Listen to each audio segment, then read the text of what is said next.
வணக்கம். இந்த ஜூன் 12, 2022ஓட நான் டிங்கர்ஸ் அட் யூடியூப் சேனல் ஸ்டார்ட் பண்ணி 2 இயர்ஸ் கம்ப்ளீட் ஆகுது. இந்த வீடியோவில் நான் சேனல் ஸ்டார்ட் பண்ணதுனால எனக்கு கிடைச்ச பெனிஃபிட்ஸ் பற்றி தான் நான் இந்த வீடியோவில் ஷேர் பண்ண போகிறேன். ஃபஸ்ட் இயர் கம்ப்ளீட் பண்ணப்போ நான் 1 இயர் கம்ப்ளீஷனுக்காக ஒரு வீடியோ அப்லோட் பண்ணியிருந்தேன். அதில் நான் ஏன் சேனல் ஸ்டார்ட் பண்ணேன், எப்படி ஸ்டார்ட் பண்ணேன், சேனலில் யாரெல்லாம் இருக்காங்க, இந்த மாதிரி கண்டென்ட்லாம் அப்லோட் பண்ணிகிட்ருக்கேன் அப்படிங்கிறத நான் ஒரு டூடுல் ஆட் பண்ணிகிட்டே சொல்லியிருந்தேன். இப்போது நான் எனக்கு கிடைச்ச பெனிஃபிட்ஸ் எல்லாம் சொல்கிறேன். என்னோடய எக்ஸ்பீரியன்ஸ் தான் எனக்கு பெனிஃபிட்ஸ். அது என்னென்னு நான் இப்போ சொல்கிறேன். ஃபஸ்ட்டு பெனிஃபிட்டாக நான் என்ன நினைக்கிறேன் அப்படின்னா, என்னையை பற்றி எனக்கு புரிஞ்சுக்கிறதுக்கு இது ஒரு நல்ல வாய்ப்பாக இருக்குது. நான் ஸ்கூல் காலேஜ்லாம் படிக்கிறப்ப என்ன நினச்சிப்பேன் அப்படின்னா, என்னால் ஒரு கூட்டத்துக்கு முன்னாடி நின்று தைரியமாக இங்கிலீஷில் பேசுகிறதுக்கு முடியாது அப்படின்னு நான் நினச்சிட்ருந்தேன். ஆனால் நான் எதிர்பார்க்கவே இல்லை. சேனல் ஆரம்பித்ததுக்கப்புறம் தனியாக உட்காந்து தமிழில் பேசுகிறதுக்கே பயங்கர திண்டாட்டமாக இருந்தது. அப்போ நம்ம தமிழில் பேசுகிறதுக்கே இன்னும் நிறைய ப்ராக்டிஸ் பண்ணணும், நிறைய வார்த்தைகள் கற்றுக்கணும் அப்படிங்கிறது எனக்கு புரிய ஆரம்பிச்சிது. அதனால் இது ஒரு சின்ன எக்ஸாம்பிள் தான். இந்த மாதிரி நிறைய விஷயங்கள் என்னையை பற்றி எனக்கு எது வரும், எனக்கு எது வராது, எதை நான் இம்ப்ரூவ் பண்ணணும் அப்படிங்கிற விஷயங்கள் எனக்கு ஒன்று ஒன்றா புரிய ஆரம்பிக்குது. ஏன்னா நிறைய பேர் ஃபீட்பேக் தராங்க, இப்படி பண்ணுங்கள் அப்படி பண்ணுங்கன்னு. அதெல்லாம் கேட்குறப்ப அது நமக்கு ஒரு புது விதமான அனுபவமாகவும் இருக்குது. நிறைய கற்றுக்கணும் அப்படின்னு ரொம்ப ஆர்வமாகவும் இருக்குது.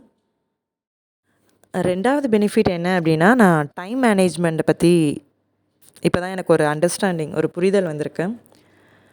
சேனல் ஸ்டார்ட் பண்ணதுனால இப்போது கிடைக்கிற ஃபேமிலி டைம் போக மீதி இருக்கிற டைமில் எஃபெக்டிவாக யோசிக்கணும், எஃபெக்டிவாக ஒர்க் பண்ணணும் அப்படிங்கிற ஒரு புரிதல் அடுத்து எப்போ வீடியோ ரெக்கார்ட் பண்ணலாம், எப்போ வாய்ஸ் ரெக்கார்ட் பண்ணலாம், எப்போ புதுசாக ஏதாவது கற்றுக்கலாம், அந்த மாதிரி டைம் எஃபெக்டிவாக யூஸ் பண்ண ஆரம்பிச்சிருக்கேன். இல்லைன்னா இப்போ டைம் நிறையா இருக்குது அப்படின்னா ஒரு சின்ன சின்ன விஷயத்துக்கும் சின்ன ப்ராப்ளம்க்கும் நிறைய டைம் கொடுத்து அது ரொம்ப நேரம் சஃபர் ஆகிறது, ரொம்ப நேரம் ஒரி பண்ணிகிட்ருக்குது, இந்த மாதிரி போயிட்டுருந்தது.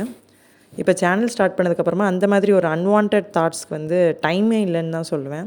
அதெல்லாம் இக்னோர் பண்ணிவிட்டு கன்ஸ்ட்ரக்டிவாக நம்மளால் என்ன பண்ண முடியும் அதை மட்டும் ஃபோக்கஸ் பண்ணலாம் அப்படிங்கிற ஒரு தெளிவு கிடச்சிருக்கு.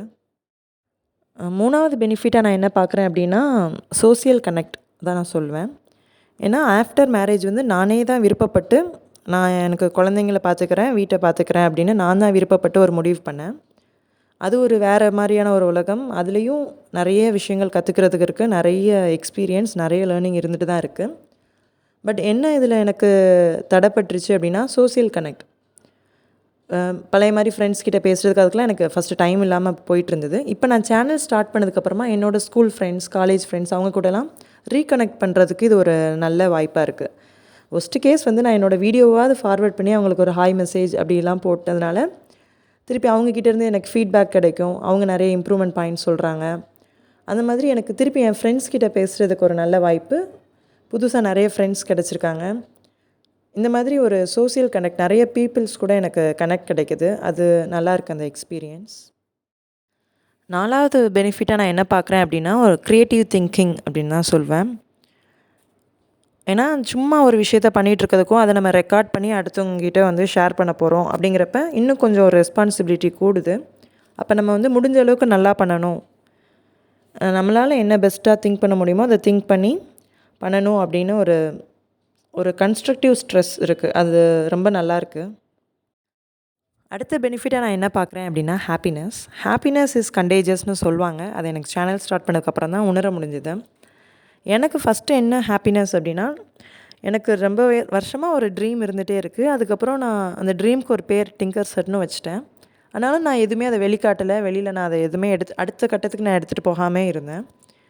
யூடியூப் சேனல் ஸ்டார்ட் பண்ணதுனால தான் நான் அந்த ட்ரீம்க்கு ஒரு பேர் வச்சு அதை நான் நிறைய பேர்கிட்ட சொல்ல முடிஞ்சுது. எனக்கு பிடிச்ச விஷயத்தை நான் செஞ்சு காமிக்க முடிஞ்சுது. அதுவே எனக்கு ரொம்ப ஹாப்பியாக இருந்தது.